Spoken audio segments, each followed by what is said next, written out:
Et on en parlait dans ce journal. On votait hier en Algérie, scrutin législatif anticipé. Le premier depuis le Irak, ce mouvement de contestation populaire qui a débuté, c'était le 22 février 2019. Robin Dussen, bonjour. Bonjour Nathan. Alors malgré la forte pression de la rue pour le changement, pas d'alternance politique à prévoir. Non, le véritable enjeu de ces élections, c'était la participation. 30% à la fermeture des bureaux. Comme prévu, le taux de participation au niveau national était historiquement bas. Si dans certaines régions, comme dans la wilaya de Tamanrasset, il atteignait à 16h les 36%. Dans d'autres, comme à Béjaïa, moins d'un électeur sur 100 s'était déplacé pour aller voter. La Kabylie, région historiquement frondeuse où certains bureaux de vote n'ont carrément pas ouvert du tout. Alors pourtant, Robin, les autorités, elles ont insisté sur l'importance de ces premières élections depuis le départ d'Abdelaziz Bouteflika. Avec près de 1500 listes, dont 837 de candidats indépendants, les électeurs algériens avaient l'embarras du choix. Je vous propose d'écouter le président d'un bureau de vote d'Alger, interrogé par TV5 Monde, qui se réjouissait de cette ouverture, de cette petite fenêtre vers plus de démocratie. C'est les premières élections depuis l'arrivée du nouveau régime et c'est important. Ce n'est plus comme avant lorsqu'on votait sans savoir où iraient nos voix. Là, on vote pour des personnes qu'on ne connaît pas pour une liste. Espérons que ça va apporter le bien pour le pays et que ces élections permettent la naissance de la nouvelle Algérie. La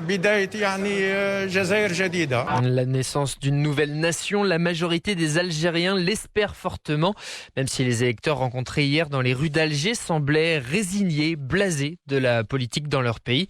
On les écoute au micro d'Europe 1. Je ne pense pas aller voter aujourd'hui. D'ailleurs, je ne me sens pas concernée par ça. Je ne suis pas quelqu'un de politisé. C'est quelque chose de très important, mais moi, ça ne m'intéresse pas. Je ne vais pas voter. Parce que, comme disait Coluche, si le vote servait à quelque chose, ça serait interdit il y a longtemps. Il y a 23 000 candidats et c'est très absurde. Il n'y a pas de programme, personne n'avait un programme. Et les gestes qui peuvent changer la politique ou le pays sont interdits.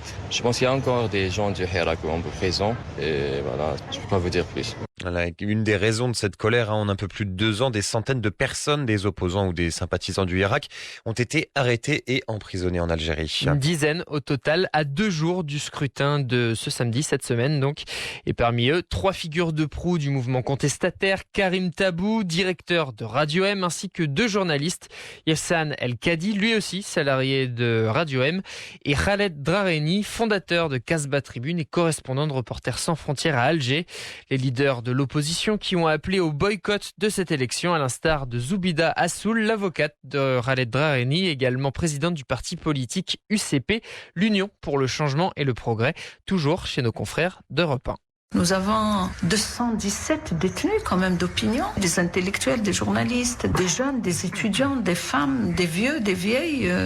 Politiquement, je ne peux pas m'associer à une telle mascarade parce que mes compatriotes sont encore en prison, parce qu'un avocat est en prison, parce qu'il était l'avocat d'autres hirakistes. Alors on l'entend, beaucoup d'aigreur et ce sentiment que rien ne va changer finalement est partagé aussi chez les Algériens de la diaspora. C'est le cas à Marseille par exemple. La cité phocéenne et ses dizaines de milliers d'Algériens.